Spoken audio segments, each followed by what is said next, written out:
I remember the taste of sacred oil on my lips when they first brought me before the golden throne. My name is Cassian Vex, and I am one of the 10,000 psykers fed to the Emperor every single day. The taste never leaves you. That blend of consecrated unguents and your own fear sweat mixing on your tongue as the black ships arrive. You think that makes me a sacrifice, a martyr, something noble in the vast machinery of the Imperium. But you don't know what I've seen. You don't know what happens in the holding pens beneath Terra, in the processing chambers where children learn their true purpose. The Astronomican burns bright because we burn first. They call us sustenance. They call us necessary. They call us blessed. But I've walked those corridors. I've held the hands of sobbing children who can barely control the fire in their minds. And I know the truth about what the Imperium does to keep humanity's light burning across the galaxy. This is what it means to be food for a god. Chapter 1. The harvest begins. The first sign was always the silence, not the absence of sound. Terra's hive cities never stopped their mechanical screaming, but the sudden hush that fell over a district when the black ships entered orbit. I was 9 years old, working in my family's protein reclamation facility on the 847th level of Hive Meridian when the silence came to our sector. My mother noticed first. Her hands stopped moving across the sorting conveyor, plastic gloves frozen mid-reach. The ambient sound of the facility, the grinding of organic matter, the hiss of chemical processes, the constant chatter of workers, it all seemed to dampen, as if someone had wrapped the world in cloth. "Cassian," she whispered, not looking at me. "Go to the back, now," but I couldn't move. Through the facility's grimy windows, I could see the street below. Black figures moved through the crowd with methodical purpose. The Adeptus Astra Telepathica. Witchfinders. Their armor gleamed like obsidian even in the perpetual smog light of the hive, and they carried Auspex devices that hummed with electromagnetic force. They were testing everyone, every single person. I had known this day might come. Every child in the Imperium knew. We learned about psykers in our devotional classes, how they were both blessed and cursed, how the Emperor in his infinite wisdom collected them to serve humanity's greater purpose. The instructors made it sound glorious, a sacred duty, the highest honor. They never mentioned the screaming. From the street below, I heard it start. A boy, maybe my age, maybe younger. The distance made it hard to tell. The Auspex had detected something in him, something wrong, and now his latent abilities were manifesting under stress. Reality bent around him in visible ripples. A witchfinder's arm simply ceased to exist, matter unraveling into constituent atoms that sparkled like stars before dispersing.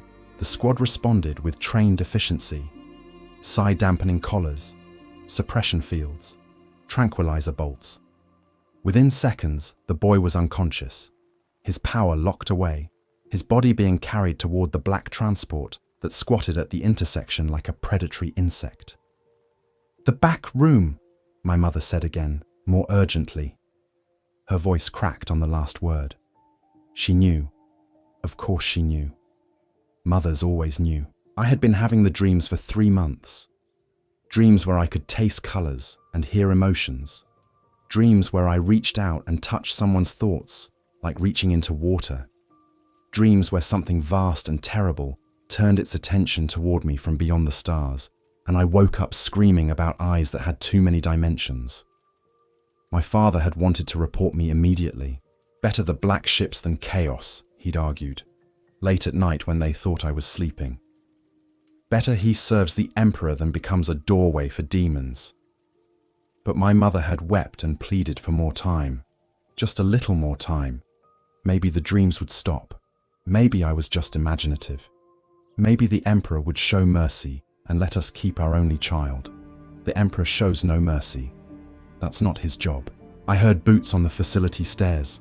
Heavy, purposeful. The kind of footsteps that don't care about permission or privacy. My mother grabbed my face, forced me to look at her. Her eyes were red, but dry. She'd cried all her tears in the nights before this moment. "Listen to me, Cassian. Whatever happens now, whatever they do to you, remember that you are loved. Remember that you are human. They're going to tell you that you're dangerous, that you're broken, that you exist only to serve. Don't believe them. You are my son. You are more than fuel. The door exploded inward, not from force but from the casual dissolution of its locking mechanism. The witchfinders flowed in like black water, and their Auspex devices were already screaming in my direction. I felt the test before I saw it, a psychic probe, sharp and invasive, like needles made of ice and lightning being pushed directly into my consciousness. My defenses, crude, untrained, instinctive, tried to push back. That was my mistake. The lead witchfinder, a woman whose face was hidden behind a featureless mask of polished ebony, nodded once. Grade Theta, possibly higher, manifested abilities, extreme risk. They moved toward me, and my mother stepped between us. I don't know what she thought would happen. The witchfinders didn't even slow down. One of them gestured, and my mother lifted 3 feet off the ground, suspended by invisible force. Not violent, just moved aside. "Ma'am," the lead witchfinder said, voice distorted by her helmet's vox grill. "Your son is a confirmed psyker, under the authority of the Adeptus Astra Telepathica, and by decree of the Imperium of Man, he is hereby requisitioned for service to the God Emperor. Resistance is heresy. Interference is treason. Stand aside."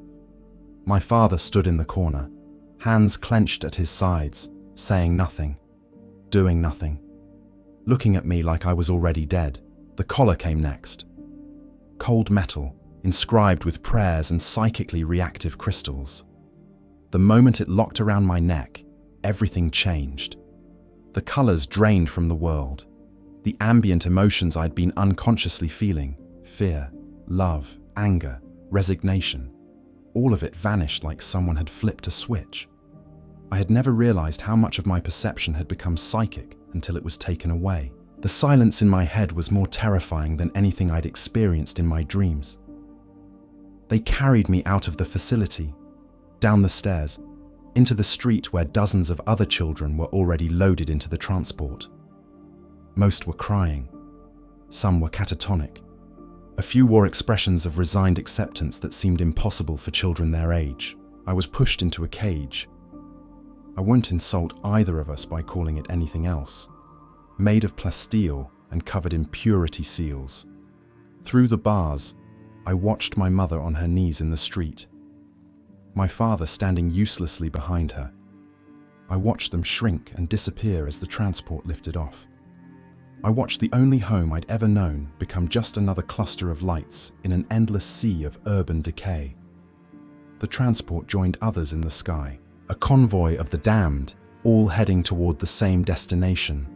The black ships waiting in orbit. I pressed my face against the cold bars and looked up at the rust-colored sky where the massive vessels hung like obsidian tombstones. Somewhere in that convoy was my future.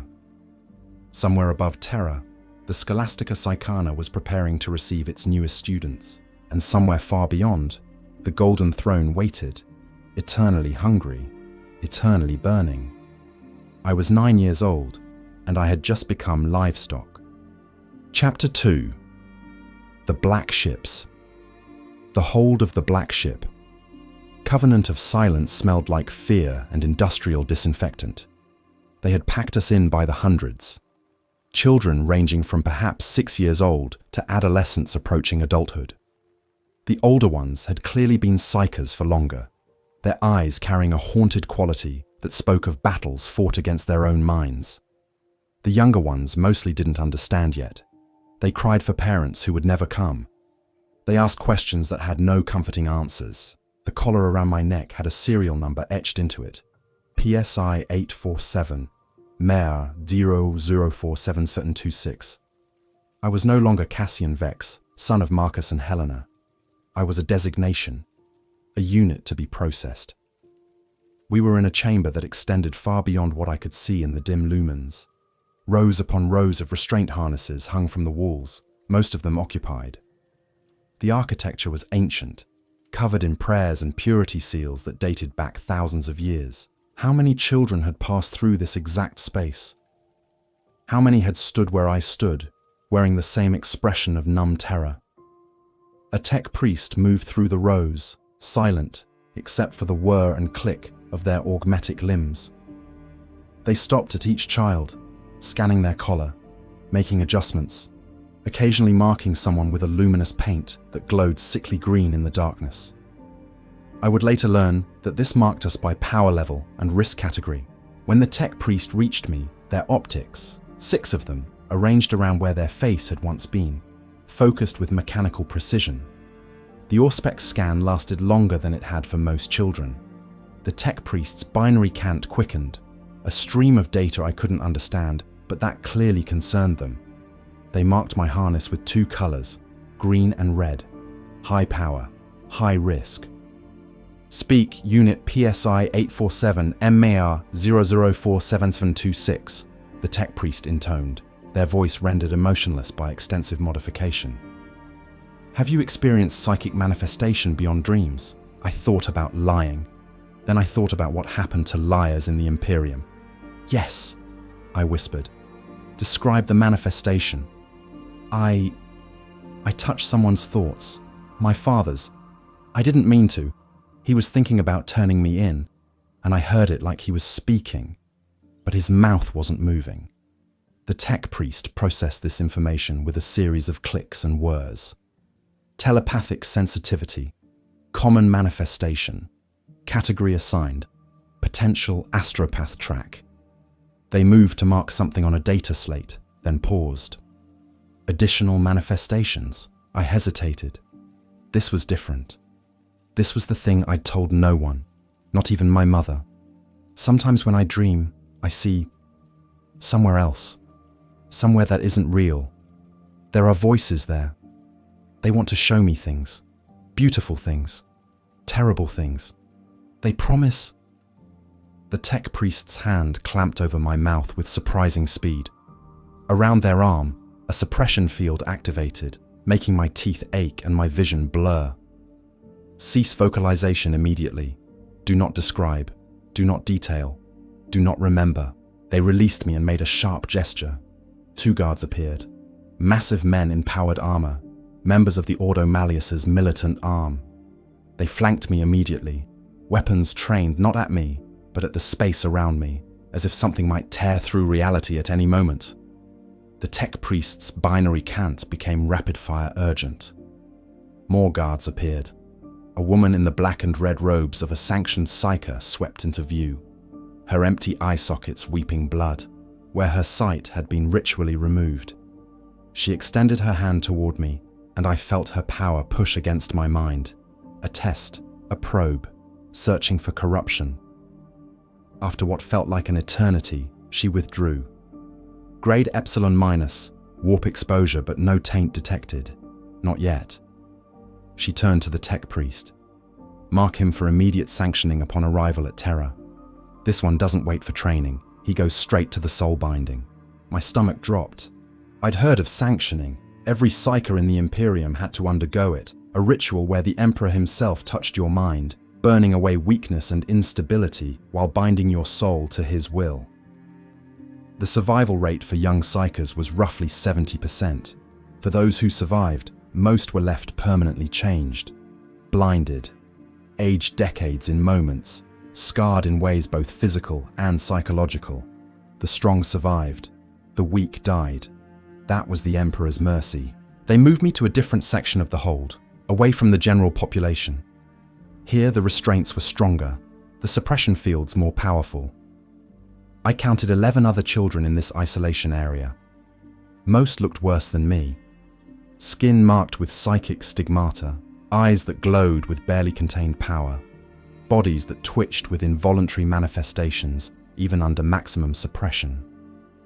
One boy, maybe 12 years old, had crystalline growths emerging from his skull. He was unconscious, kept under constant sedation. A girl about my age whispered constantly in languages that hurt to hear, her vocal cords distorted by whatever was trying to speak through her. I was placed between a boy who seemed completely normal, except for the burn scars covering his hands, and a girl who refused to look at anything except the floor. "First time on a black ship?" the boy asked. His voice was surprisingly steady. I nodded, not trusting my voice. "Same, I'm Gareth. Accidentally set my entire hablock on fire. 437 dead." He said it without emotion, but I saw his hands shake. "You?" "Telepathy. And other things." Gareth nodded knowingly. "Yeah, the other things are what get you isolated. Basic telepathy or telekinesis they can work with, but if you've heard the voices..." He didn't finish the sentence. He didn't need to. The girl who'd been staring at the floor finally looked up. Her eyes were two different colors. One a normal brown, one a swirling kaleidoscope that made my head hurt to look at. "The voices aren't all bad," she said softly. "Some of them want to help us. They say the Emperor is cruel. They say there's another way." Gareth recoiled like she'd struck him. "Don't," he hissed. "Don't ever say that. Don't even think it. That's how they get in." "Who?" I asked, though part of me knew. Neither answered directly. But the girl smiled, and for just a moment, her kaleidoscope eye seemed to show me something. A vast and wonderful garden, full of colors that had no names, where beautiful entities danced and laughed and promised pleasure beyond understanding. Then the vision shattered. A sanctioned psyker had entered our section, and the force of their blessed Emperor-touched soul drove back whatever had been trying to reach through the girl. The psyker pointed at her. "That one. Cold. Now." Guards moved with brutal efficiency. The girl screamed, not in fear, but in rage. For just a moment, her collar failed, and her power lashed out. Reality cracked. The air filled with the scent of honey and copper and burning roses. I saw things moving in the cracks. Things with too many limbs, too many eyes, too many promises. Then the suppression field activated at full power, and the girl simply stopped. Not died. Stopped. Her body remained, but whatever had been her mind was crushed under the psychic weight of the Emperor's will channeled through the sanctioned psyker. They dragged her body away. The kaleidoscope eye still swirled in her dead face. Gareth was crying silently. "She wouldn't listen," he whispered. I told her not to listen to them. I wanted to cry too, but the collar dampened even that. Instead, I just felt hollow, numb, like part of me had been scooped out and replaced with static. The black ship continued its journey toward Terra.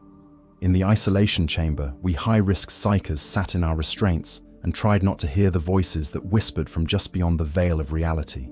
Tried, failed, tried again. That was what it meant to be a psyker in the Imperium. An eternal war against your own potential, fought in the silence of your own skull, with death as the prize for losing and damnation as the prize for winning. The Covenant of Silence would reach Terra in 17 days. I know because I counted every single hour, using the numbers to fill my mind so nothing else could get in. 17 days until sanctioning. 17 days until I learned if I was strong enough to survive the Emperor's touch. 17 days until I discovered if I would become a servant of humanity or just another corpse in the Imperium's endless harvest. Chapter 3. The Scholastica Psykana Terra from orbit looked like a tombstone wrapped in gold.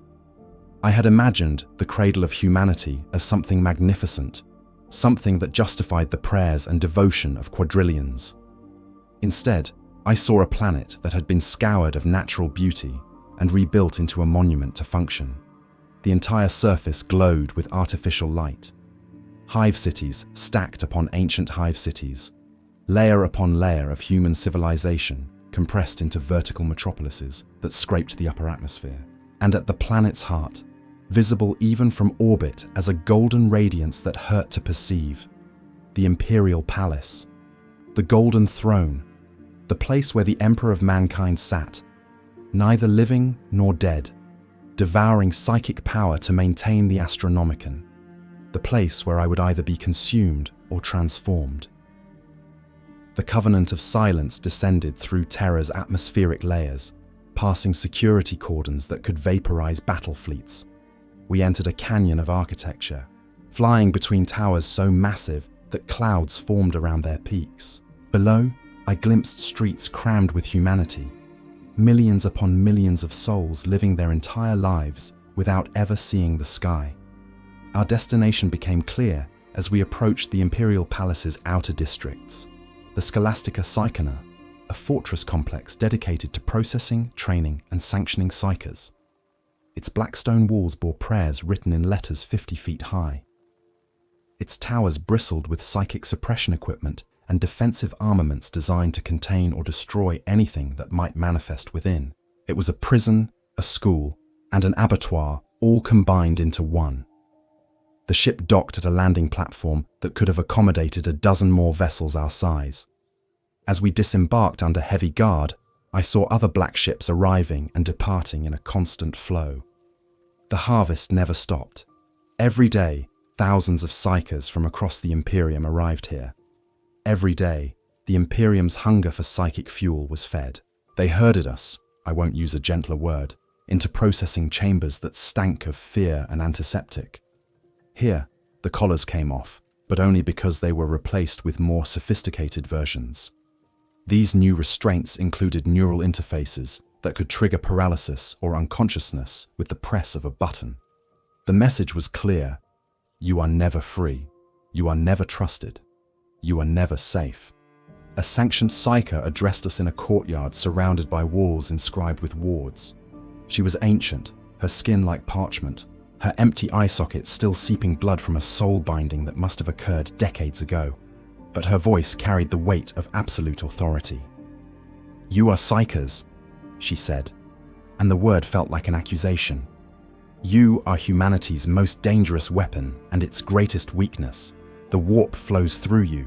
The immaterium touches your souls. You are doorways through which demons might enter real space." She paused, letting that sink in. Around me, children shifted uncomfortably. Some looked defiant. Most just looked terrified. The Emperor, in his infinite wisdom, has given you a choice. You may serve. You may undergo sanctioning, the soul-binding ritual where the Emperor himself will touch your mind and determine your worth. Those found strong will be shaped into tools of the Imperium, astropaths, battle psykers, wired vein choirs. You will use your curse as a blessing in humanity's service. Another pause, longer this time. Or you may refuse. The Emperor grants even psykers the freedom to choose death over service. Those who refuse sanctioning will be executed immediately and with mercy. This is not a punishment. It is an acknowledgement that not everyone has the strength to bear what comes next. She gestured, and two groups of guards appeared at opposite ends of the courtyard. Those who choose service, walk to my right. Those who choose the Emperor's peace, walk to my left. You have 1 minute to decide. The silence that followed was suffocating. I looked at the children around me. Most were already moving to the right, shambling towards service like the dead-eyed. But a handful, maybe 20 out of 300, walked left. Some were sobbing. Others walked with heads held high, accepting death as preferable to what lay ahead. One girl, maybe 14, stopped halfway between the two groups. She looked at the sanctioned psyker with something like pity. "You were beautiful once," she said softly. "Before he burned you, before he hollowed you out and filled you with his will. You had a name, you had dreams, you had..." The girl's head exploded. Not from a weapon, from psychic force. The sanctioned psyker's will made manifest. The body crumpled and no one moved to help. No one screamed. We'd all learned by now that mercy and weakness were the same thing. "Those who choose the Emperor's peace will die with dignity," the sanctioned psyker continued, as if nothing had happened. "Those who waste our time will die as they deserve. Choose. Now." I walked to the right. So did Gareth, who'd been beside me since the Black Ship. So did nearly everyone else. The ones who chose death were led away. I heard the sounds. Laser guns on execution setting, efficient and clean. 1 shot per person. No wasted ammunition. No prolonged suffering. The Emperor's peace indeed.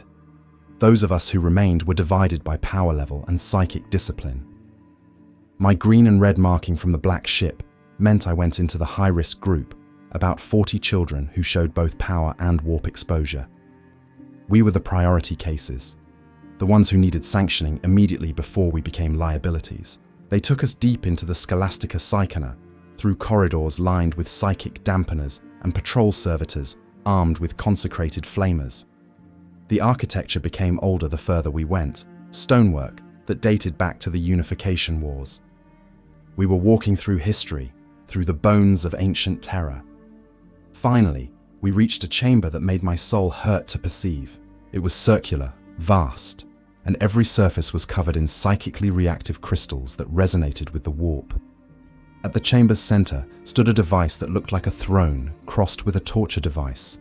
Restraints, neural interfaces, psychic amplifiers, all surrounding a single seat. Above it, suspended in a containment field, was something that glowed with terrible light. A shard of the Emperor's own consciousness. A fragment of his divine will, preserved and contained so that it could perform sanctionings when the God Emperor himself could not spare attention from maintaining the Astronomican. Even separated from its source by countless barriers and wards, the shard's presence was overwhelming. It felt like standing before the sun, like drowning in holy fire, like being simultaneously erased and seen in ways that stripped away all pretense and lies. "This," said a new voice, "is where you learn if you are worthy." I turned to see a man in the black robes of a librarian confessor, a rare breed of warrior psyker and priest combined. He was tall, scarred, and radiated controlled power. His eyes had been burned away by sanctioning, but replaced with augmetic implants that glowed with soft blue light. "I am Confessor Valdus," he continued. "I will oversee your sanctioning. I will watch as each of you sits in that throne and faces the Emperor's judgment. Some of you will survive. Most of you will not. This is neither good nor evil. It simply is." He gestured to the throne. "Grade Epsilon Psykers are sanctioned first. Your power and warp exposure put you at highest risk. The rest will wait and observe. Let what you see here teach you either courage or wisdom." They called the first child forward, a boy about 13, marked with the same green and red designation as me. He walked to the throne with remarkable composure, sat down, and allowed himself to be restrained without resistance. The psychic amplifiers activated, the shard descended, and the boy's screaming began. I watched his body convulse against the restraints. I watched his skin age decades in seconds. I watched his hair turn white, then fall out. I watched blood pour from his nose, his ears, his eyes. I watched the Emperor's consciousness burn through him like holy fire through dry parchment. It lasted 17 minutes. When it ended, the boy was still breathing. Barely, but he was alive. And when they removed the restraints, he stood on his own power. His eyes were milky white, his vision destroyed by the soul binding, but he bowed toward the shard with genuine reverence. "I serve," he whispered, "for the Emperor, for humanity. I serve." They led him away to recovery. One success. The next 3 children died. One simply stopped breathing, their heart unable to withstand the strain. Another's mind shattered, leaving their body alive but empty. The third caught fire from the inside, immolated by power they couldn't contain, even with the Emperor's touch trying to channel it. 4 down, 1 survivor. I did the math. 25% survival rate so far. Better than the average, Confessor Valdus noted dispassionately. They kept going. Success, death, death, success, death, death, death, success. I watched it all. I memorized every scream, every moment of agony, every second of terrible transformation. This was my future. This was every Psyker's future. We either burned in the Emperor's light, or we burned in the warp's darkness. There was no third option. When they called my designation, PSI 847 MER 0047726, I walked forward on legs that felt like wood. I sat in the throne. They locked the restraints. Confessor Valdus himself checked the connections, then stepped back. "The Emperor protects," he said. It wasn't a prayer. It was a warning. The amplifiers hummed to life. The shard descended, and I learned what it meant to touch the divine. The pain was beyond description. It wasn't physical, though my body certainly suffered. It was existential. The Emperor's consciousness, even this tiny fragment of it, was so vast and so alien that my mind couldn't contain it. I felt myself being torn apart at the conceptual level, broken down into component pieces so that he could examine each one for weakness, for corruption, for any hint of chaos taint. He found my fears.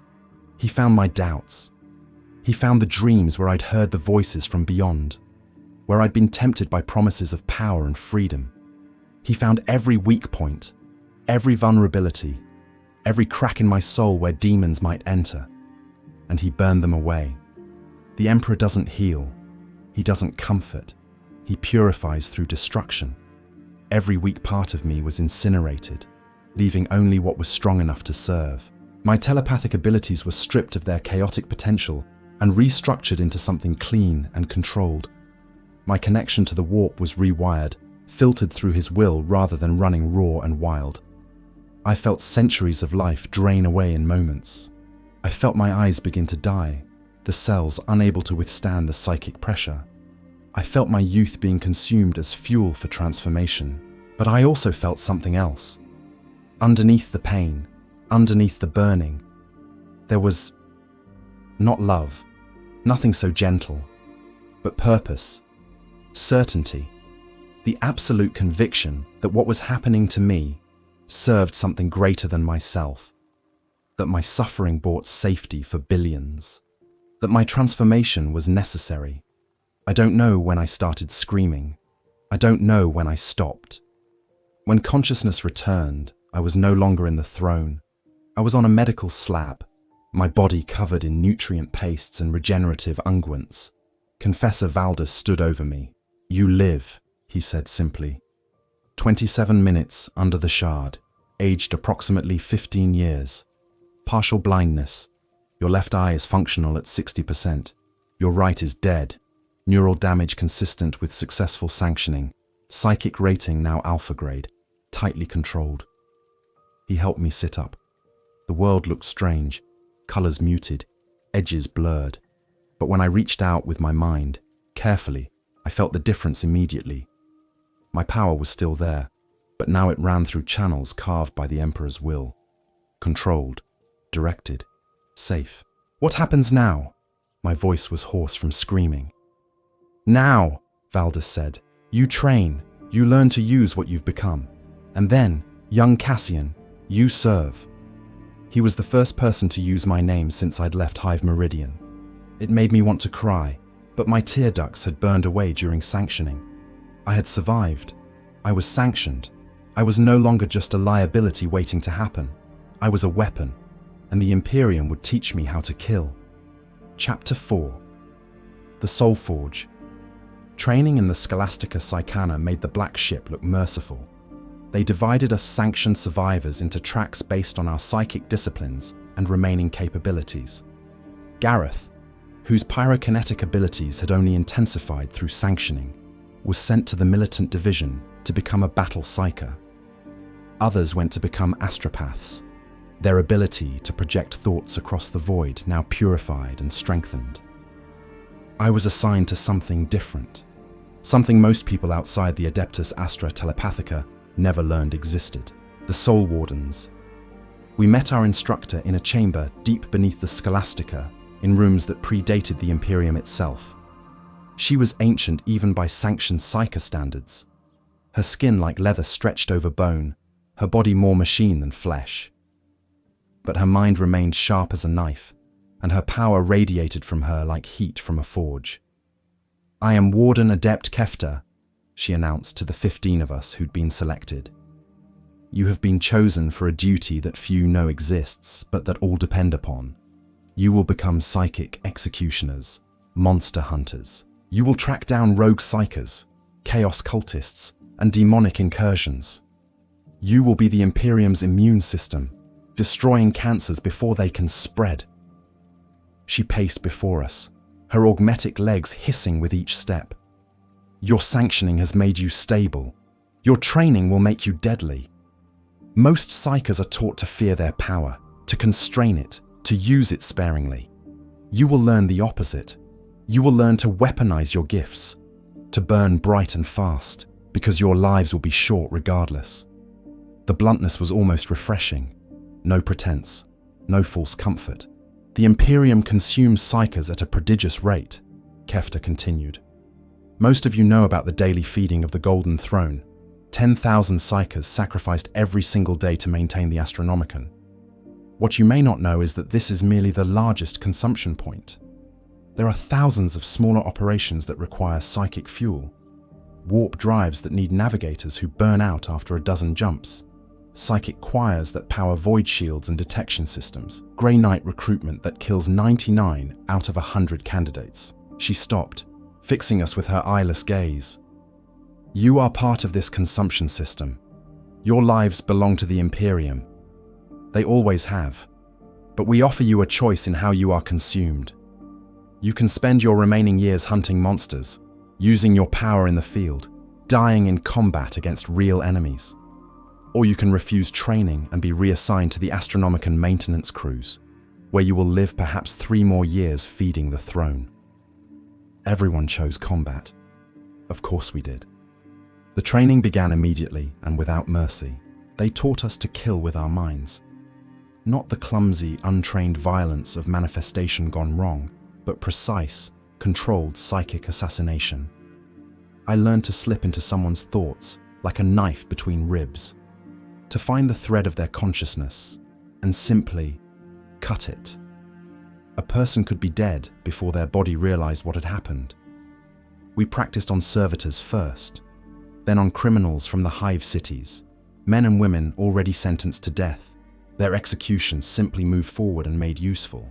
I remember the first time I killed someone with my mind, a murderer who'd been caught red-handed, guilty beyond doubt. I touched his thoughts, found the spark that was him, and snuffed it out. He collapsed mid-sentence. No pain, no warning. Just there, then not there. I vomited afterward. Warden Adept Kefta watched me with something that might have been sympathy in a normal person, but was merely clinical observation in her. Good, she said. You should be disturbed. The day it becomes easy is the day we should be disturbed by you. But it did become easier.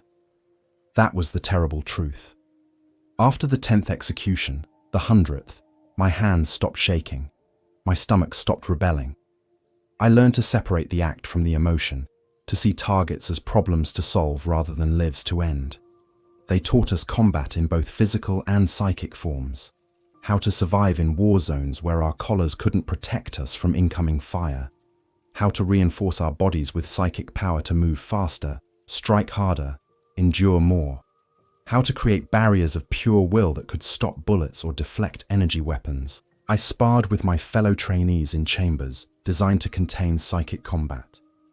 We fought with minds and fists, learning to read each other's intentions and counter them. Blood was spilled. Bones were broken.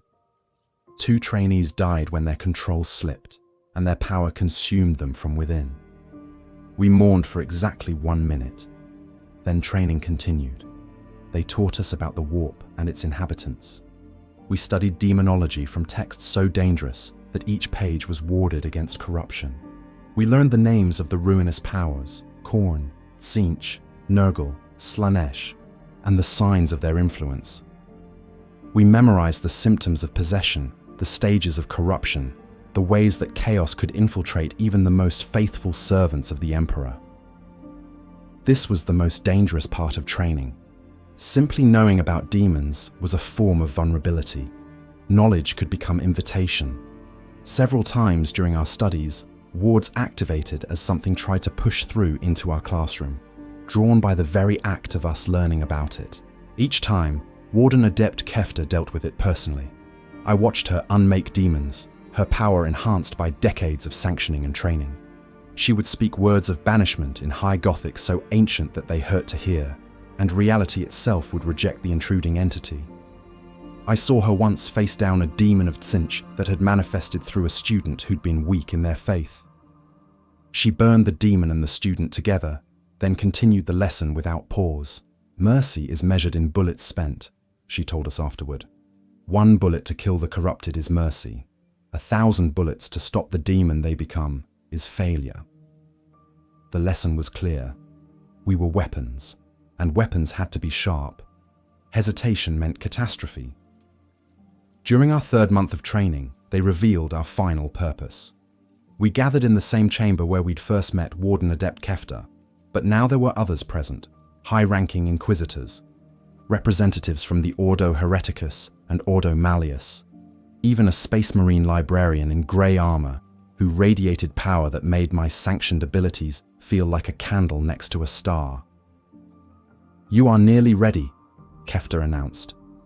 "Your training is complete, your loyalty is proven, your power is honed. But before you can be deployed, you must understand the full scope of your duty." One of the inquisitors stepped forward, an elderly man whose face was a map of scars. "The Imperium contains billions of psykers at any given time," he said. "Most are safely sanctioned and employed in useful duties, but some escape the black ships. Some hide in the underhives and the frontier worlds. Some manifest late or are concealed by foolish families who think love can override biology."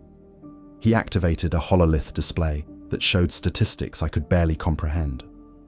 "We estimate that at any given time, there are approximately 50 million unsanctioned psykers in the Imperium. Each one is a potential doorway for demonic incursion. Each one is a disaster waiting to happen." The numbers were staggering. 50 million threats scattered across 1 million worlds.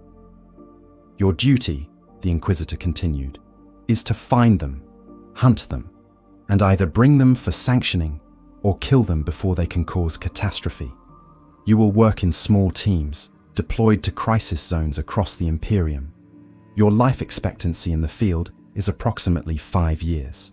Most of you will die in combat. Some will be consumed by your own power. A few will fall to corruption." He looked at each of us in turn. "This is the bargain. 5 years of meaningful service. 5 years of hunting real monsters. 5 years of protecting humanity from psychic threats. And then, most likely, death. But death with purpose. Death with meaning. Death that saves billions." The Space Marine librarian spoke then, his voice like thunder contained in flesh. "I am Cudicier Aldrich of the Grey Knights. My chapter specializes in hunting the demonic. We work closely with soul wardens. You will often be deployed as our scouts, our early warning system. Where you find major incursions, we will follow." He paused, and I felt his psychic presence examine each of us. It was like being X-rayed, every thought and feeling momentarily visible. "You are the Imperium's tripwire," Aldrich continued. "You will burn bright and burn fast, but your burning will illuminate the darkness so that others can strike. This is not glorious. You will receive no statues, no remembrance. But without you, the Imperium would drown in psychic catastrophe." Warden Adept Kefta stepped forward again. "You have 1 week to prepare. During this time, you may make peace with your fate, send any final messages to families who still remember you, or simply rest. At the end of the week, you will receive your assignments and deploy." That week was the strangest of my life. I was 18 years old, or my body was. My subjective experience was only 14, though the sanctioning had aged me to nearly 30 physically. I had been trained to kill, had killed, and was now being told I had perhaps 5 years left to live. I should have been terrified. Instead, I felt calm, purposeful. I spent the week in meditation, reinforcing the mental disciplines that kept my power controlled. I practiced my psychic techniques until they were instinctive. I wrote a letter to my parents that I knew would never be delivered. The Adeptus Astra Telepathica didn't waste resources on sentimentality. On the final day, we gathered again. Warden Adept Kefta distributed our equipment. Psychically reactive armor woven with prayers and wards, weapons consecrated against chaos, SI focuses that would amplify and channel our abilities. We were given new designations. I was now Soul Warden Cassian, Ordo Hereticus Attachment Specialization, Telepathic Tracking and Execution. Your first deployment, Kefta announced, will be to Hive World Solemnium in the Segmentum Obscurus. Intelligence reports suggest a cult of unsanctioned psykers has established itself in the lower hive. Your mission: infiltrate, assess, and purge. Expected enemy strength: between 50 and 200 cultists. Expected resistance: moderate to heavy. Expected casualties: 30 to 50%. She said it without emotion. Half of us might die on our first real mission, and that was acceptable losses. You deploy in 6 hours. The Emperor protects. The Emperor protects, we responded in unison. But I knew the truth now, taught by months of training and the scars on my soul from sanctioning. The Emperor didn't protect. Not really. The Emperor consumed. He consumed psykers like me by the thousands every day, burning us as fuel to keep the Imperium functioning. But consumption and protection weren't opposites. I would be consumed, burned up in 5 years of service, my life spent like ammunition. But my burning would warm others. My light would drive back darkness. My death would mean life for those who couldn't fight the threats I could. I was a weapon. I was ammunition. I was fuel. And I would burn gladly, because the alternative was to let the darkness win. That night, our team of 15 Soul Wardens boarded a transport ship bound for Solemnium. As we broke orbit from Terra, I looked back at the golden glow of the Imperial Palace one last time. Somewhere in that light, the Emperor sat on his golden throne, consuming 1,000 psykers every hour to maintain the Astronomican. I was one of the lucky ones. I got to die fighting instead of just dying. I didn't know if that made me blessed or cursed. Probably both. Chapter 5. First Blood Hive. World Solemnium smelled like chemical runoff and desperation. We descended through atmospheric layers choked with industrial pollution, landing at a starport on the hive's mid-levels where the wealthy lived in comparative luxury. But our mission wasn't here. Our target was below, deep in the underhive, where imperial authority was more theoretical than actual, where gangs ruled through violence and survival was measured day by day. Our team lead was a Soul Warden named Thaddeus, a man who'd survived 7 years in the field, remarkable longevity that spoke to either great skill or great luck. His face was a ruin of burn scars from a demonic encounter that should have killed him. When he spoke, it was with the authority of someone who'd earned the right through blood. Intelligence is 2 weeks old. He briefed us in a safe house maintained by the local Arbites. The cult is centered around an unsanctioned psyker named Morven Kalir. He manifested approximately 6 months ago, avoided the black ships through luck or design, and has been gathering followers. At least 80 confirmed cultists, possibly twice that. He activated a hololith showing the underhive's labyrinthine structure. Kalir has established his base in an abandoned Prometheum refinery here in subsector Epsilon 17. The area is controlled by the Razorwire gang, but Kalir has apparently made some arrangement with them. We suspect he's using psychic domination to control key gang members. I studied the layout. The refinery was a maze of pipes, chambers and catwalks. Perfect terrain for ambush, terrible terrain for assault. What's his psychic profile? I asked. Unknown. That's your job. Thaddeus looked at me. You're our tracker. You'll go in first with 2 others, establish location and strength, then we hit them with the full team. That was my specialty. My telepathic abilities, refined through sanctioning and training, allowed me to sense psychic activity from considerable distance. I could feel the ripples in the warp that unsanctioned psykers created, could track them through the noise of billions of minds like following a blood trail. We spent the rest of the day preparing, checking equipment, meditating to strengthen our mental defenses. The underhive cultists might be unsanctioned, but that made them more dangerous in some ways.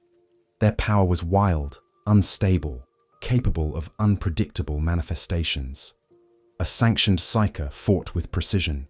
An unsanctioned psyker fought with chaos. At dusk, not that it mattered in the underhive where the sun never reached, I descended with my two companions, Warden Ilara, whose telekinetic abilities let her move faster than humanly possible, Warden Cross, whose pyrokinesis was potent enough that he kept suppressants in his system at all times to prevent accidental immolation. We moved through the underhive like ghosts. Years of Scholar Progenium training had taught me how to move silently, how to read terrain, how to spot threats before they manifested. But my real advantage was psychic. I could feel the minds around us, the gangers sleeping in their dens, the factory workers returning to cramped habs, the desperate and the dying who filled the underhive like water. And deeper, further down, I felt something else. A psychic presence that made my teeth ache. Morven Kalir. "Contact!" I whispered into our microbead communicator. "Target is active. Psychic signature is wrong." "Define wrong," Thaddeus responded. I didn't have words for it. Kalir's presence felt like my own had before sanctioning. Wild, uncontrolled, but also touched by something beyond. The warp pressed close around him, and there were other presences there. Things that whispered and promised and waited. "He's communing with something," I finally said. "Not possessed, not yet, but the boundary is thin." Recommendation: hit them now, tonight, before whatever's courting him gets through. 3 hours later, our full team moved into position around the abandoned refinery.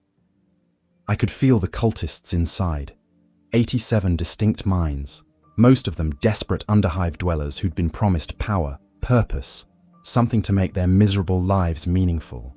And at the center, Morven Kalir, his psychic presence growing stronger by the moment. We struck at midnight. The assault was controlled chaos. Warden Thaddeus led the frontal attack, his power manifesting as waves of force that shattered the refinery's rusted doors. I went in through a side entrance with Ilara and Cross, our job to find Kalir before he could manifest his full power or flee. The cultists were expecting us. Someone had warned them, a corrupted local official or a psychic premonition. They'd set up defensive positions, armed with a mixture of crude weapons and stolen military hardware. As we breached, they opened fire. Ilara's telekinesis caught most of the incoming rounds, deflecting them into walls or back at their shooters. I reached out with my mind, found the gunmen's thoughts, and simply shut them down. One by one, they collapsed, their brains convinced that death had arrived even though their bodies were unharmed. It was a mercy. They'd wake up later with headaches and no memory of why they'd lost consciousness. But some cultists had more than guns. I felt psychic manifestations starting to occur, untrained, wild, dangerous. A woman's hands began glowing with unnatural light as she channeled power she barely understood. A man's eyes turned solid black as something tried to speak through him. Cross burned them. His pyrokinesis manifested as a lance of white-hot flame that consumed the manifesting cultists before they could become real threats. The smell of burning flesh filled the corridor. "Warp signatures detected," Ilara called out, her auspex screaming warnings. "We have instability, multiple reality fractures forming." This was the danger of hitting a psychic cult. Their combined, untrained power could tear holes in reality if we weren't careful. I pushed my consciousness outward, finding the cultists who were starting to manifest and suppressing them before they could cause catastrophic damage. It was like trying to plug leaks in a dam with my fingers while water pressure built behind. We fought through the refinery level by level. My team performed like the weapon we'd been trained to be, efficient, brutal, unstoppable. But we were taking casualties. A cultist's wild pyrokinesis caught Warden Marcos, and he burned screaming before anyone could help him. Another warden, Sophia, pushed too hard with her psychic assault, and her own power consumed her from within, leaving nothing but ash. I reached Kalir's sanctum on the refinery's lowest level. The door was inscribed with symbols that hurt to look at. Crude attempts at chaos iconography, drawn by someone with more enthusiasm than knowledge. I could feel Kalir beyond, and something else, something waiting. "Kalir!" I called out. "I am Soul Warden Cassian of the Adeptus Astra Telepathica. You are an unsanctioned psyker in violation of Imperial law. Surrender, and you will be given the Emperor's mercy." The laughter that echoed back was not quite human anymore. "The Emperor?" Kalia's voice was distorted, layered with harmonics that shouldn't exist. "The Emperor is a corpse who devours children. I've seen the truth, Warden. The powers beyond the veil have shown me. They offer real transcendence, real power, not the crippling, burning torture of sanctioning." I kicked the door open, Ilara and Cross flanking me. Kalia stood in the center of a chamber decorated with psychic reagents and half-understood ritual components.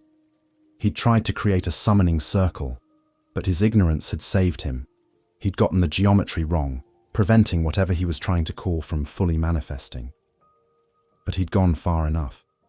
His body was changing, skin rippling with prismatic colors, extra eyes opening across his flesh. The warp was eating him from within, transforming him into something that wasn't quite diamond but wasn't human anymore either. "You could have been this," Kalia said, gesturing to himself. "Instead, you chose slavery. You let them burn away your potential and replace it with chains." I reached out with my power, trying to shut down his consciousness like I'd done to dozens before. But his mind was no longer structured normally. The warp had changed it, reinforced it, with energies that my training hadn't prepared me for. So I tried something different. I opened myself to the full extent of my sanctioned power, drew deep on the reserves that the Emperor's touch had carved into my soul, and simply pushed. Psychic force, pure and controlled, channeled through years of discipline. I didn't try to be clever or subtle. I just hit him with everything I had. Kalia's growing transformation faltered. The warp energies sustaining him flickered. For just a moment, I saw his real face, young, maybe 20, terrified by what he'd become and what he'd invited in. "I'm sorry," I heard him whisper, the real him speaking through the corruption. "I just wanted to matter. I just wanted to be more than another underhive corpse." "You did matter," I told him, and meant it. "That's why this hurts." I cut his thread. The consciousness that was more than Kalia ceased to exist. His body collapsed, the warp energies maintaining his transformation dissipating. Where he fell, reality briefly fractured, the thing that had been trying to manifest through him making one last attempt to cross over. But Ilara was ready with suppression wards, and Cross burned the fracture closed with concentrated fire. The cultists throughout the refinery felt their leader's death. Some surrendered immediately. Others fought to the end, dying for beliefs they barely understood. By dawn, it was over. Of our 15 wardens, 9 survived. Thaddeus had taken a fatal wound in the final moments, dying with his team's name on his lips. The others had fallen to psychic backlash, cultist weapons, or their own power consuming them. We gathered the survivors, 32 cultists who'd surrendered, most of them barely more than children. They'd be taken to the black ships, sanctioned if possible, executed if not. They looked at us with fear and confusion, unable to understand why we'd destroyed their savior. I wanted to explain. I wanted to tell them that Kalia hadn't been saving anyone, that the powers he'd courted would have consumed them all, that we'd done the merciful thing. But I was too tired, and they wouldn't have believed me anyway. We returned to the surface as the morning sun, filtered through kilometers of pollution, tried to light the hive city. I felt hollow, not guilty exactly. The cult had needed to die. Kalia had needed to die. But the cost. First mission complete, our new team lead announced. A warden named Helena, who'd been second in command. 6 casualties, target eliminated, cult purged. That's average for this kind of operation. Average. 6 dead, and that was average. I thought about my 5-year life expectancy. Thought about how many missions like this I'd face before my luck ran out, or my power consumed me. Thought about all the Kalias out there. Desperate psykers trying to survive in an Imperium that would never accept them. Thought about the 10,000 psykers fed to the Golden Throne every single day. "The Emperor protects," Helena said. "The Emperor protects," we echoed. But as I boarded the transport back to our base, I wondered who protected us from the Emperor. Chapter 6. The Weight of Years.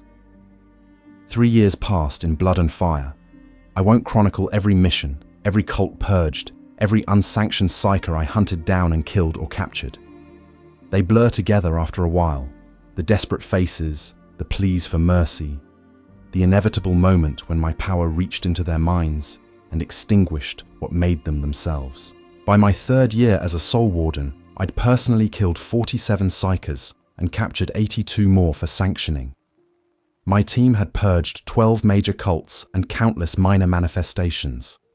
We'd prevented 4 demonic incursions and stopped 2 rogue astropaths who'd been corrupted during warp transit.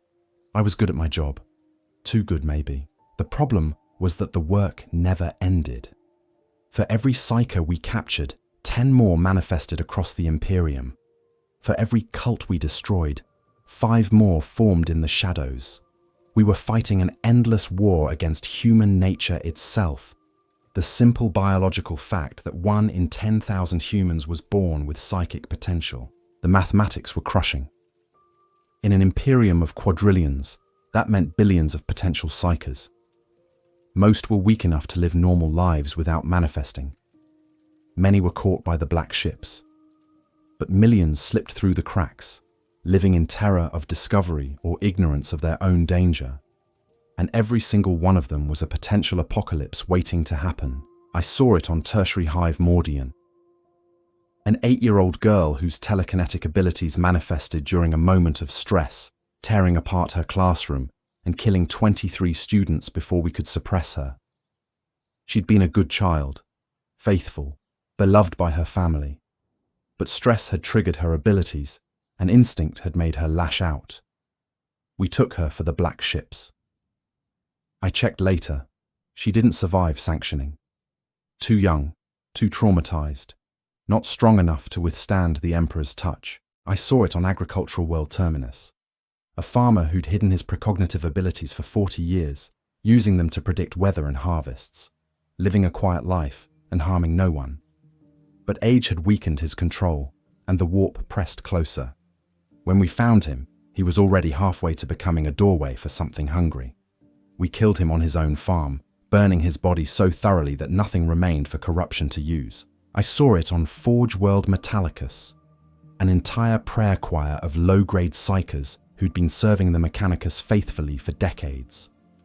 A warp fluctuation during an engine test had exposed them to raw immaterium, and within hours they'd all begun manifesting.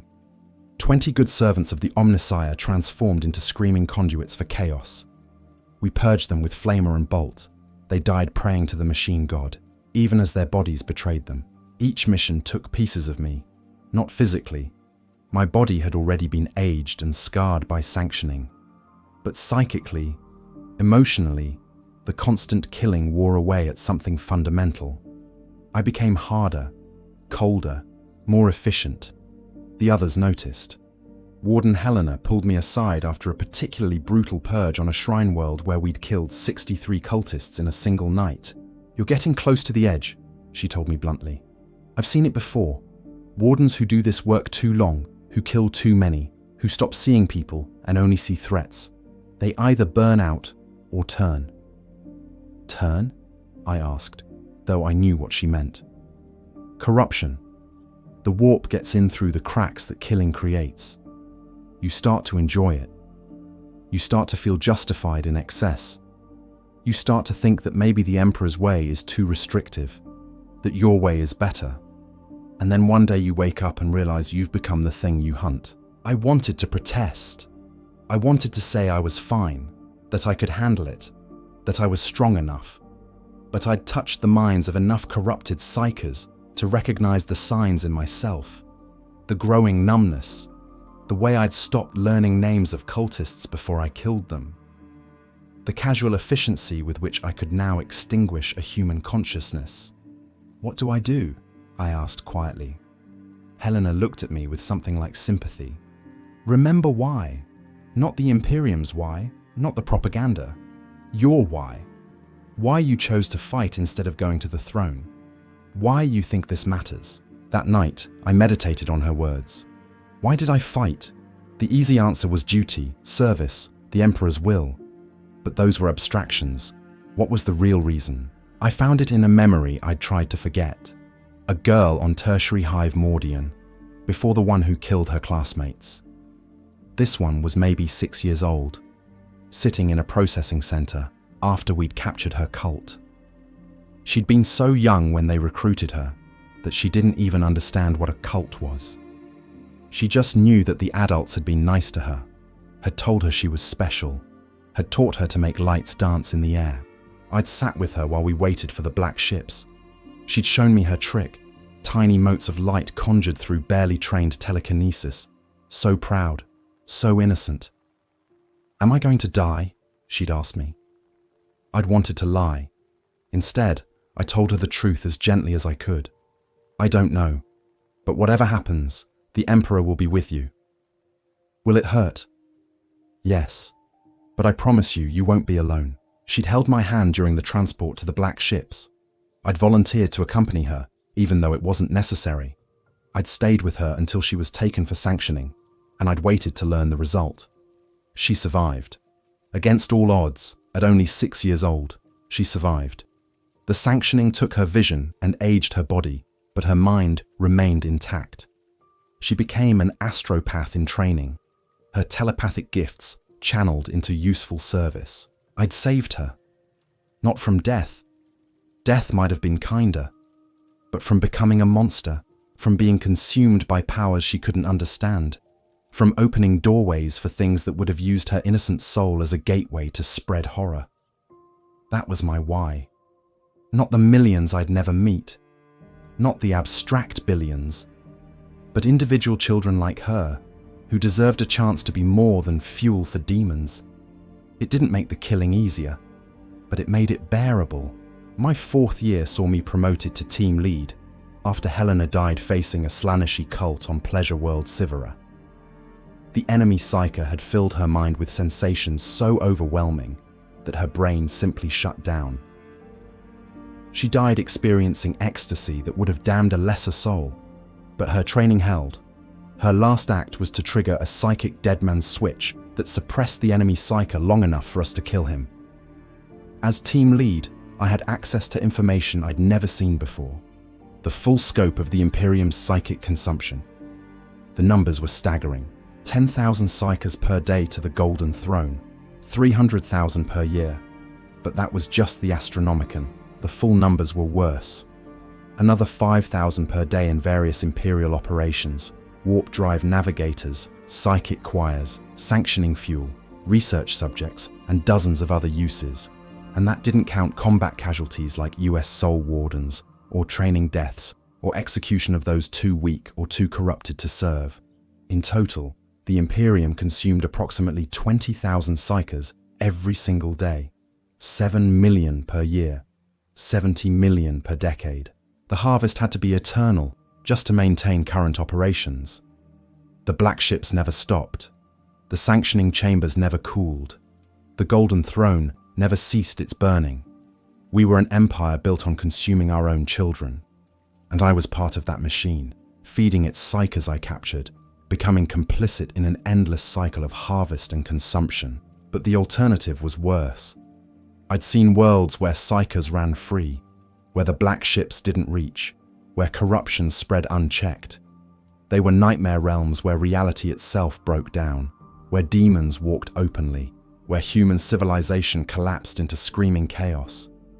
The Imperium's way was cruel, but it was the only way humanity had found to survive in a galaxy that wanted nothing more than to devour us. I led my team for 18 months. We became one of the most effective units in our sector.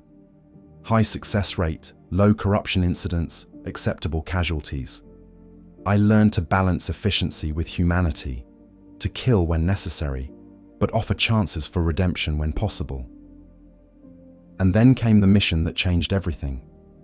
We were deployed to Shrine World Ophelia 7, investigating reports of an unsanctioned Psyker operating in the Cardinal District. But when we arrived, we found something worse. An Inquisitor of the Ordo Hereticus, operating without oversight, had been conducting unauthorized experiments on captured Psykers. He'd been testing the limits of sanctioning, trying to find ways to increase psychic output without the Emperor's direct involvement. His research facility was filled with the results. Dozens of psykers subjected to crude soul-binding attempts, most of them dead or worse. The Inquisitor claimed his research would benefit the Imperium, that if we could sanctify psykers without the Emperor's direct attention, we could process more of them, make the system more efficient. He'd turned the holy work of sanctioning into a factory process, and his failures, the screaming, corrupted things that had once been people, proved why only the Emperor's touch could properly bind a psyker's soul. I killed him. Not on orders. Not in self-defense. I killed him because what he'd done was an abomination, and because someone had to stop him before his research spread. The Ordo Hereticus investigated me for that killing. They examined my loyalty, my faith, my adherence to imperial doctrine. In the end, they ruled it a justifiable execution. The Inquisitor had exceeded his authority and created unnecessary corruption risks. But the investigation revealed something else. My psychic profile had shifted during my years of service. The constant use of my abilities, the stress of combat, the exposure to chaos, all of it had worn away at the structure the Emperor's sanctioning had imposed. I was coming unlocked, not corrupted, not yet, but the bindings were fraying. In another year, maybe 2, my power would break free of its constraints. I'd become unstable, dangerous, a liability. They gave me a choice. Return to Terra for resanctioning, a process that would likely kill me, given my age and previous exposure.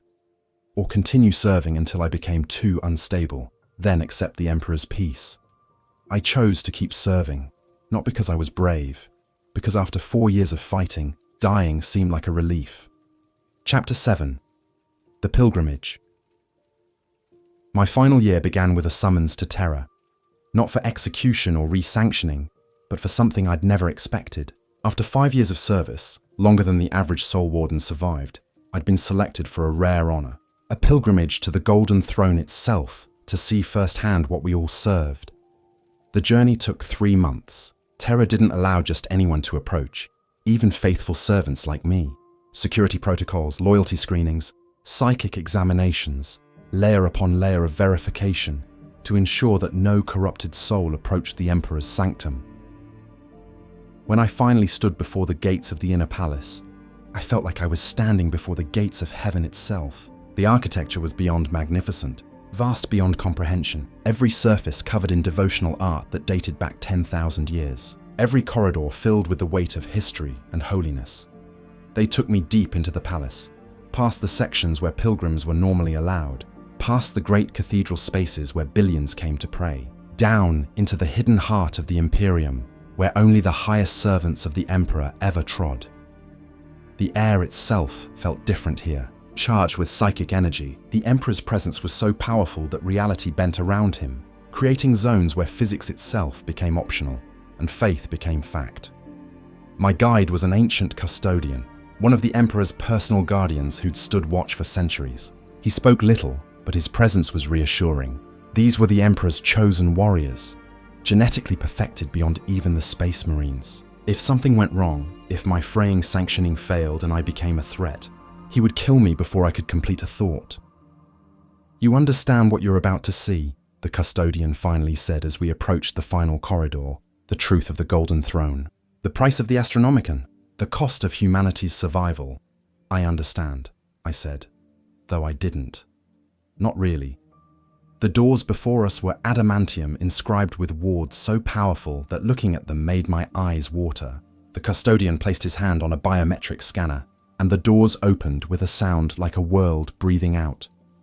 Beyond was the throne room.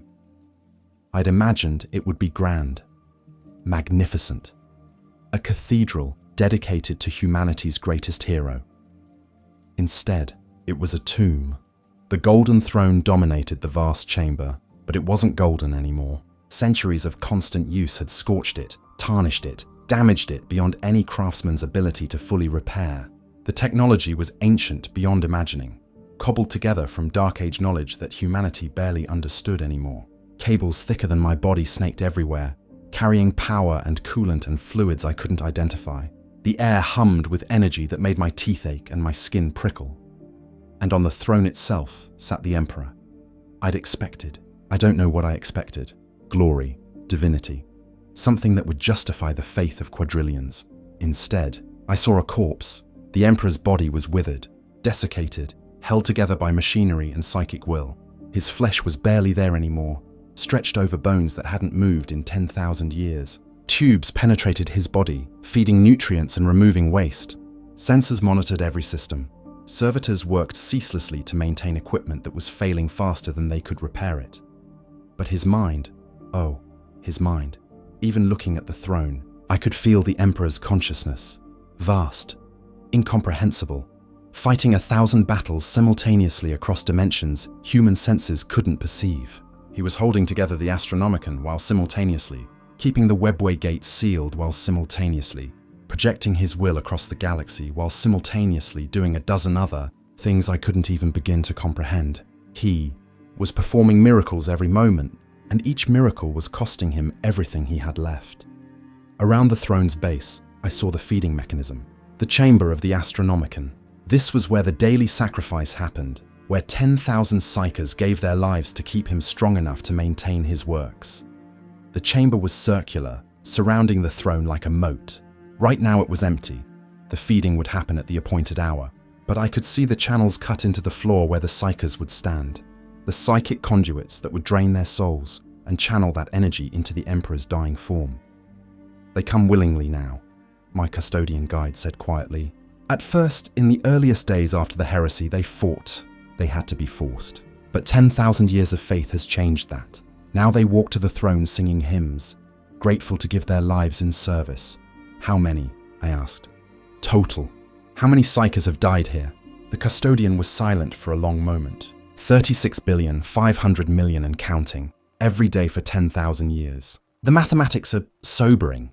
36 billion lives, 36 billion psykers like me, like the children I'd captured and sent to the black ships, all of them fed into this machine to keep one man barely alive. Is it worth it?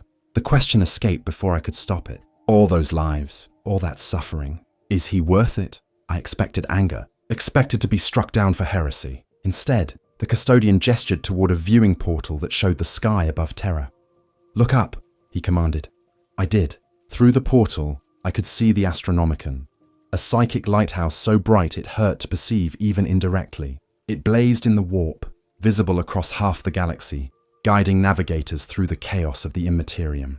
Without it, warp travel beyond short jumps would be impossible. The Imperium would fragment. Humanity would be isolated on 10,000 worlds, with no way to unite against the threats that surrounded us. The Astronomican keeps 1,000,000 worlds connected, the custodian said. It allows commerce, communication, military response. It makes the Imperium possible. Without it, humanity would fracture within a generation. And within 5 generations, we'd be extinct. The Xenos would destroy us. Chaos would consume us. The galaxy would forget we ever existed. He turned to look at me directly. So yes, Warden, 10,000 lives per day is worth it. Because the alternative is humanity's extinction. The Emperor understands this. That's why he still fights, still burns, still gives everything he has to maintain the light, I wanted to argue. Wanted to say there had to be another way, a better way, a way that didn't require mountains of corpses to fuel divine machinery. But I'd seen enough of the galaxy to know better. I'd seen what happened when psykers ran free. I'd seen worlds devoured by chaos. I'd seen the Xenos empires that wanted nothing more than humanity's destruction. The Emperor's way was cruel, but it worked. And in the darkness of the 41st millennium, working was enough. Come, the custodian said.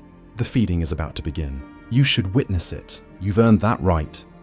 We moved to an observation gallery overlooking the chamber of the Astronomican. Below, doors opened and the first of the day's sacrifice began entering. They were like I'd been 7 years ago.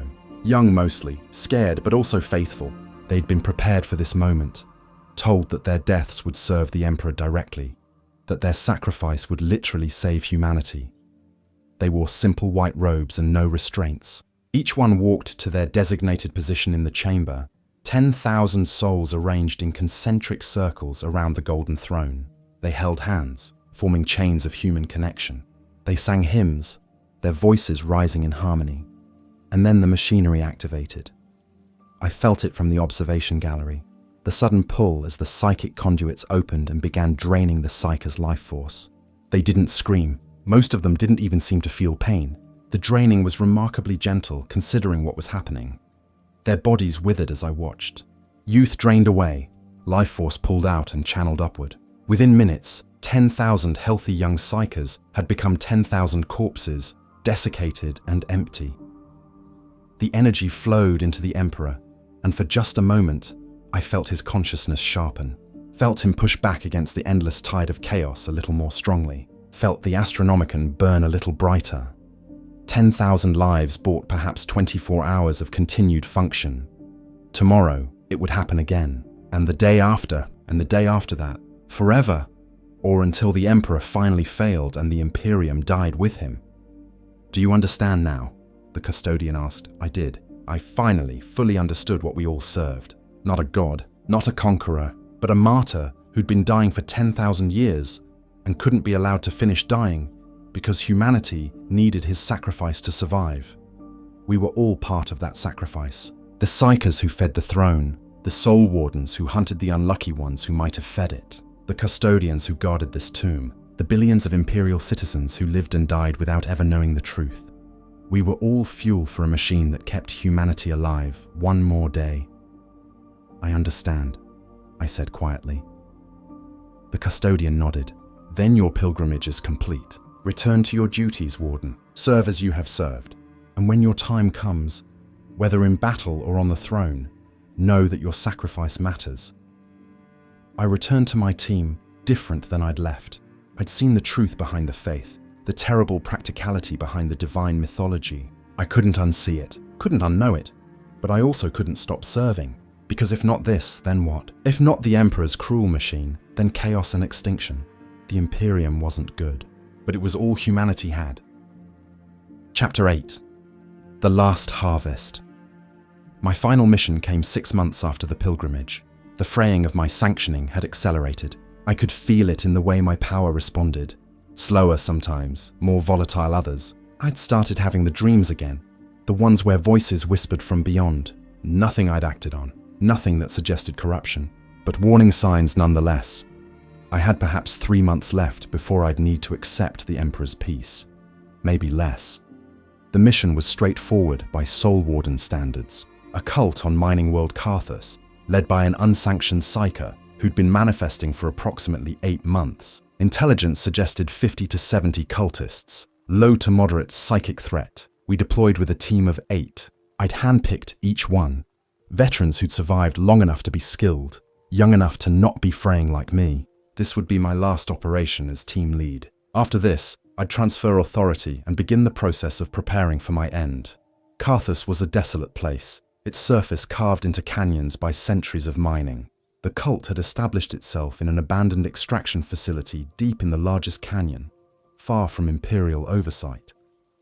The approach was textbook: perimeter security, auspex sweeps, psychic reconnaissance. Everything suggested our intelligence was accurate, moderate threat, manageable numbers. But when we breached the facility, everything went wrong. The cultists weren't just heretics. They were vectors. Someone, maybe their leader, maybe something from beyond, had been preparing them for possession. The moment we entered, reality fractured. Demons poured through, using the cultists' souls as doorways. It wasn't a cult, it was a trap. And we'd walked right into it. The facility became a war zone. My team scattered, each of us engaging multiple enemies while trying to stay alive and maintain our psychic defenses. I felt one of my wardens die, their minds snuffed out by demonic predation. Then another, then a third. I pushed deeper into the facility, following the psychic signature of the cult leader. This was their focus point. Kill them, and the summoning would collapse. Let them complete their ritual, and this entire world might become a demon incursion point. I found them in the facility's core, surrounded by the mutilated bodies of cultists who'd already been consumed in the summoning. The Psyker, a woman, maybe 30, her body already warping as something pushed through from the other side, was deep in ritual trance. "It's too late, Warden," she said without opening her eyes. "The door is open. They're coming through, and when they arrive, this world will know the truth, that the Emperor's way is a lie, that there are powers beyond him, that we can be more than fuel for a dying corpse god. I could have killed her then, should have, but something made me hesitate. "What's your name?" I asked. That made her eyes open. "Why does it matter?" "Because you were a person once. Before this, before they corrupted you, you had a name, a life, dreams that didn't involve damnation. I want to know who you were." "Sarah," she whispered. "I was Sarah. I worked in the mines. I was nobody, and then my power manifested and suddenly I was hunted. The black ships came for me, and I ran. I hid. I survived." Her voice grew bitter. "And I found the only people who didn't want to burn me as fuel for the Emperor's greed." "They didn't want to help you," I said gently. "They wanted to use you. You're not their ally, Sarah. You're their doorway. When they finish coming through, you'll be the first thing they consume." For just a moment, I saw doubt flicker across her face. The human part of her, the part that was still Sarah, recognized the truth. "I can still help you," I continued. "It's not too late. Close the portal. Come with me. Sanctioning is hard, but it's not damnation. You can still serve, still matter, still be human." The demon thing that was replacing her consciousness laughed with her mouth. Human? Why would anyone choose to be human? Limited, mortal, weak. We offer transcendence, immortality, power beyond your corpse worshipper comprehension. The portal behind her pulsed, and something tried to push through, something massive and terrible, a greater demon that would turn this entire world into a warp hellscape if it manifested. I made my choice. I'd spent 7 years killing psykers, ending them before they could become threats, before corruption could spread. I'd become efficient at it, clinical. I could have killed Sarah without thought, just another target neutralized. But standing there, watching this woman who just wanted to matter be consumed by forces beyond her comprehension, I couldn't do it coldly anymore. "I'm sorry," I told her, and meant it with everything I had left. "I'm sorry the Imperium is cruel. I'm sorry that your choice was between being fuel or being damned. I'm sorry that humanity has become so desperate that we've turned survival into a meat grinder. You deserved better." "We all do." Then I reached out with my power, all of it, holding nothing back, burning through the restraints my sanctioning had imposed. And I didn't just kill Sarah. I wrapped myself around her consciousness, absorbed the demon corruption that was eating her, pulled it into myself. The portal collapsed. The demon's manifestation failed. The remaining cultists, their psychic battery suddenly disconnected, simply fell unconscious. But I'd violated every rule of psychic combat. I'd taken chaos taint directly into my own soul. Even with my sanctioning, even with my training, there were limits to what I could contain. I felt my bindings finally, completely shatter. My team found me in the facility's core, surrounded by dead cultists, my body rigid as I fought the war in my own mind. The corruption I'd absorbed from Sarah was fighting against the Emperor's touch that had shaped me, and I was caught in the middle. "Warden Cassian," someone said. Maybe it was Thea, my second in command. "Sir, we need to get you to suppression, now." "No," I managed to force out. "Too far gone." Saw it. In Sarah's mind. "It's already changing me." I felt them back away, felt their weapons train on me. Standard protocol.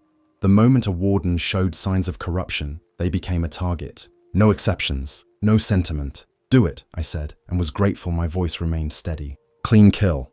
Don't let me become what they wanted." But before anyone could fire, I felt something else. A presence so vast it made the demon corruption seem insignificant. Golden light filled my fading vision. The Emperor. Not his full consciousness. That was impossible. Tied up in maintaining the Astronomican and countless other duties. But a fragment, a splinter of attention turned toward me for just a moment. I felt him examine what I'd done. Felt him see Sarah's memories in my mind. Understand why I'd chosen absorption over execution. Felt him judge whether I'd acted from weakness or strength. And then I felt him burn. The Emperor's touch, channeled through the fragment of sanctioning that remained in my soul, ignited with apocalyptic force. It incinerated the chaos corruption, burned away the demon taint, scoured my consciousness clean with fire that should have killed me. But it didn't kill me. He didn't let it kill me. When the burning stopped, I was changed. The sanctioning was gone completely now.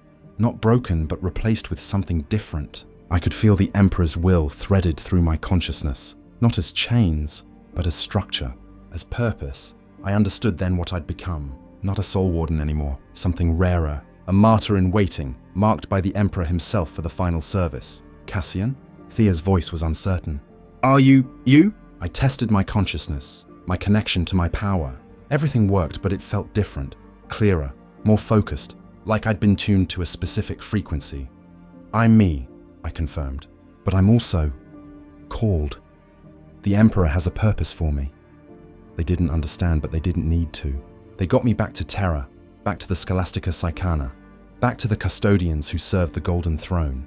The custodians examined me with equipment and psykers more skilled than I'd ever be.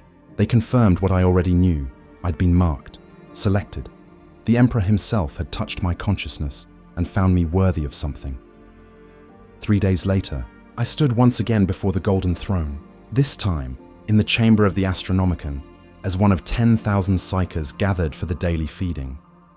But I wasn't afraid.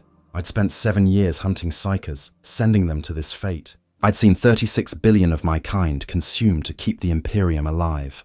I'd learned that humanity's survival required mountains of corpses and rivers of sacrifice potential. Now it was my turn, my final service, my chance to literally become the light that guided humanity through darkness. The other psykers around me were younger, most of them barely trained. Many were terrified, their faith warring with natural fear of death.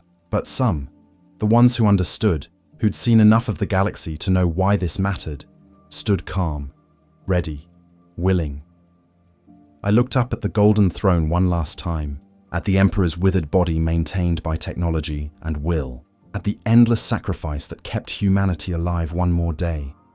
Thank you, I whispered, though I didn't know if I was thanking the Emperor or being thanked by him. Maybe both. The machinery activated, the psychic conduits opened.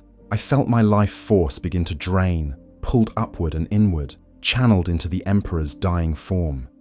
It didn't hurt as much as I'd expected.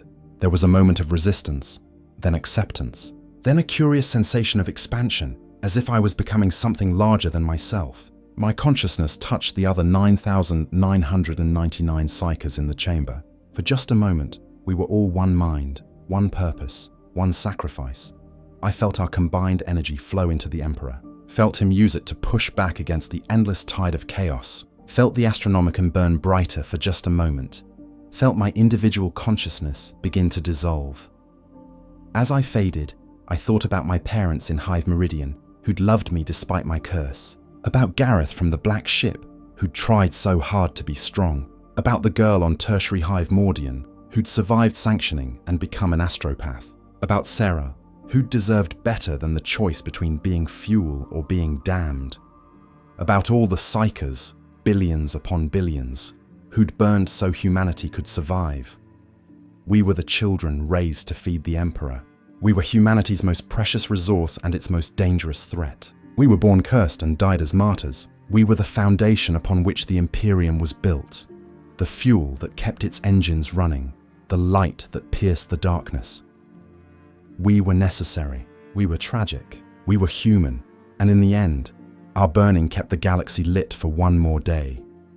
That, I decided as my consciousness finally dissolved into light, was enough. The Emperor protects, and sometimes protection requires sacrifice, always. But consciousness didn't end. I expected oblivion, expected my sense of self to dissolve completely into the Emperor's vast psychic machinery. That's what happened to most psykers fed to the throne. Their individual identities burned away like paper in a furnace, leaving only raw energy to be consumed. Instead, I found myself in a place between places. The other 9,999 psykers from my feeding cycle were there too, our consciousnesses preserved in some pocket of the Emperor's mind. We existed as points of light in an infinite darkness, connected by threads of golden radiance that pulsed with the Emperor's will. I could feel them, all of them. The terrified boy from an agri-world who'd manifested only weeks before the Black Ships arrived. The elderly woman who'd hidden her precognitive abilities for 60 years before age weakened her control. The teenage girl who'd volunteered willingly, her faith so pure it hurt to perceive. Thousands of stories, thousands of lives, all of us suspended in this moment before final dissolution. And then he spoke, not with words. The Emperor's consciousness was so vast that human language was inadequate to contain his thoughts. Instead, understanding flooded directly into our minds, concepts and meanings that bypassed language entirely. "You are not fuel," the Emperor conveyed. "You are martyrs." There is a difference. Images cascaded through our shared consciousness. The Emperor's own history laid bare for us to witness. We saw him in the ancient past, walking among early humans, guiding them towards civilization. We saw him during the Age of Strife, watching humanity tear itself apart. We saw the moment he revealed himself, unified Terra, and began building the Imperium, and we saw the moment it all went wrong. The Horus heresy, the betrayal of his favored son, the siege of Terra. The final confrontation aboard the Vengeful Spirit, where the Emperor faced Horus and won at the cost of his own body. We felt his pain as he was entombed upon the Golden Throne, neither living nor dead, beginning a vigil that had lasted 10,000 years. "I am dying," the Emperor conveyed simply. "I have been dying since Horus struck me down. Every day I slip closer to final dissolution. The throne maintains my body, but the damage to my soul was too severe to heal." This wasn't revelation. Every warden knew the Emperor was sustained only through constant sacrifice. But what came next was, "I am dying, but I cannot be allowed to die. Not yet, not while humanity remains so vulnerable. The Astronomican must burn. The webway gate beneath the palace must remain sealed. The psychic bulwarks protecting Terra must hold. These duties require my constant attention, and they will require it for centuries more." We felt his exhaustion then, the weight of 10,000 years of endless vigilance, endless duty, endless sacrifice. The Emperor wasn't a god of infinite power. He was a dying man performing miracles through sheer force of will, and every day the effort cost him more than the day before. "That is why I need you," he continued. "Not merely your energy, though that is necessary, but your consciousness, your perspective, your humanity." Understanding rippled through our suspended minds. The Emperor wasn't just consuming our life force. He was absorbing our experiences, our memories, our understanding of the Imperium as it existed now. Each psyker fed to the throne brought him knowledge of the modern galaxy, the struggles of hive-worlders, the faith of pilgrims, the desperation of those who manifested psychic abilities in a society that feared and needed them equally. "I have been entombed for 10 millennia, the Emperor conveyed, and for the first time I felt something like sadness in his thoughts. The Imperium I knew is dead. The dream I built has become something I barely recognize. But through you, through the millions who have sustained me, I maintain connection to the humanity I sworn to protect. You keep me human, even as I become something more." The teenage girl with the pure faith projected a question we all felt. "Then why must we die? If you need our perspective, why not keep us alive?" The Emperor's response was gentle, but absolute. "Because I am failing. The throne decays faster than it can be repaired. My consciousness fragments under the strain. Without constant psychic reinforcement, I would have dissolved centuries ago. You die so that I may persist, so that the light may continue burning, so that humanity may survive." He showed us then what would happen if the Golden Throne failed. We saw the Astronomican wink out, plunging the Imperium into navigational darkness. We saw chaos cults rising unopposed as psychic bulwarks collapsed. We saw the sealed webway gate burst open, flooding Terra with demons. We saw 1,000,000 worlds fall to Xenos invasion as the Imperium's ability to coordinate military response disintegrated. We saw humanity's extinction within a single generation. "This is the price of survival," the Emperor conveyed. 10,000 of you every day, 7 million every year, billions across the millennia. I do not ask you to forgive this. I do not ask you to accept it willingly. I only ask you to understand that your sacrifice prevents something worse. I felt my consciousness beginning to fragment then, the dissolution process finally accelerating. But before I dissolved completely, I projected my own question toward the vast presence that surrounded us. Was I a good soul warden? Did my service matter? The Emperor's response came with unexpected warmth. "Cassian Vex, you killed 47 psykers and captured 82 more. You prevented 4 demonic incursions.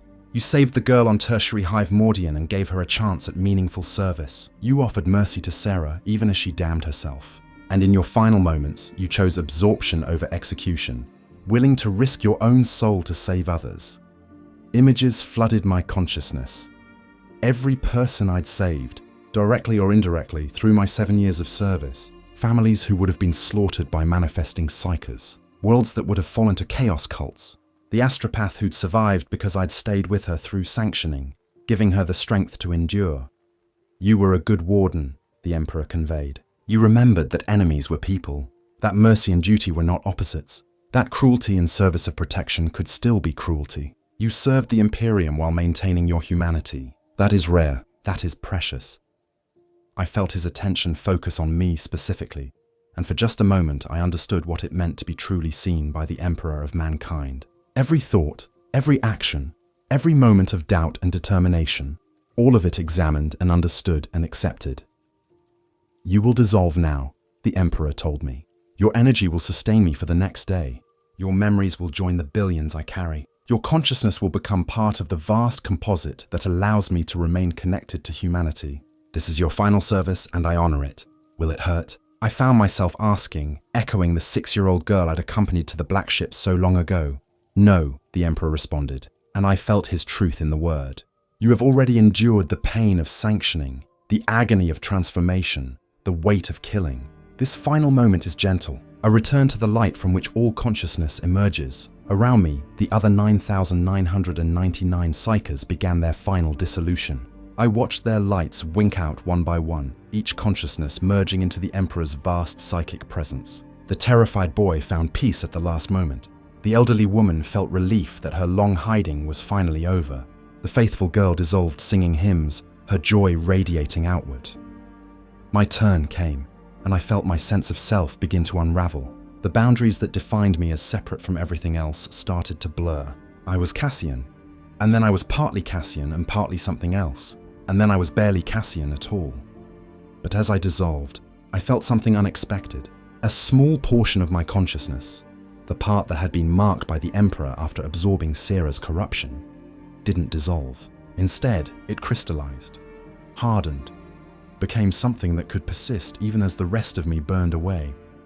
The Emperor noticed. Unusual, he conveyed. Your exposure to chaos taint followed by direct contact with my will has created a resonance. A fragment of you may remain coherent longer than most. How long? I asked. My thought barely formed as most of me was already gone. Hours, perhaps. Long enough to witness what your sacrifice enables. Would you like that? Or would you prefer the mercy of immediate dissolution? I chose to witness. I wanted to see what my death brought, wanted to know if it truly mattered.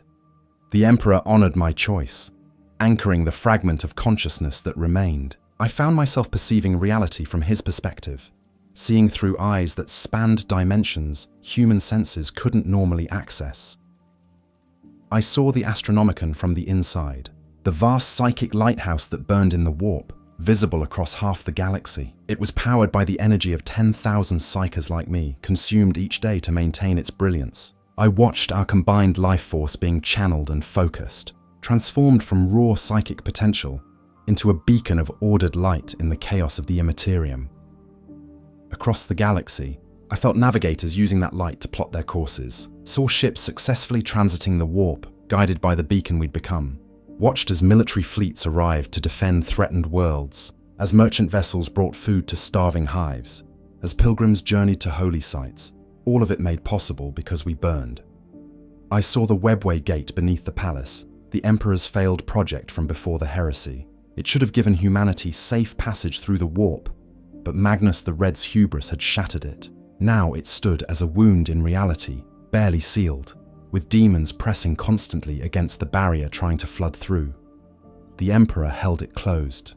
Every moment of every day for 10,000 years, a portion of his consciousness was dedicated to maintaining that seal. I felt the immense psychic pressure he endured, the constant battle against entities that wanted nothing more than to tear him apart and pour through into Terra's heart. Our sacrifice, the daily feeding, gave him the strength to maintain that defense. Without us, the seal would fail within hours. I saw the psychic bulwarks protecting Holy Terra itself, layers upon layers of protection, woven through with the Emperor's will, powered by centuries of accumulated sacrifice.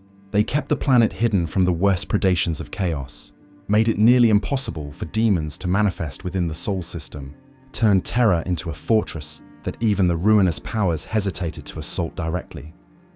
Each bulwark required constant maintenance, Each ward needed regular reinforcement. All of it depended on the psychic energy we provided. But I also saw the cost this extracted from the Emperor himself. Maintaining the Astronomican, while sealing the webway, while protecting Terra, while simultaneously monitoring 10,000 other threats across the Imperium. It was too much. The Emperor was fragmenting under the strain, his consciousness splitting into specialized sub-functions that sometimes barely communicated with each other. The entity I'd communed with, the compassionate being who'd honored my service and explained the necessity of sacrifice, that was only one fragment. There were others, colder and more pragmatic, that viewed psykers as nothing more than fuel cells to be consumed efficiently. There were warrior fragments that existed only to fight demonic incursions in the warp. There were prophet fragments trying to see humanity's future through the chaos of conflicting timelines. The Emperor was becoming less a unified consciousness and more a committee of specialized functions, all coordinated by a diminishing core that held onto the memory of being human. I am breaking. The Emperor's voice came to my fragmentary consciousness, though I suspected this was private communication between my remnant and his core. Another 1,000 years, perhaps 2, and I will fragment completely. The functions will continue. The Astronomican will burn, the seal will hold, but the consciousness that was once a man will be gone. Is there a way to prevent it? I asked, my thought barely a whisper of what I'd once been. Perhaps. The Mechanicus believes they could rebuild the Golden Throne if given enough time.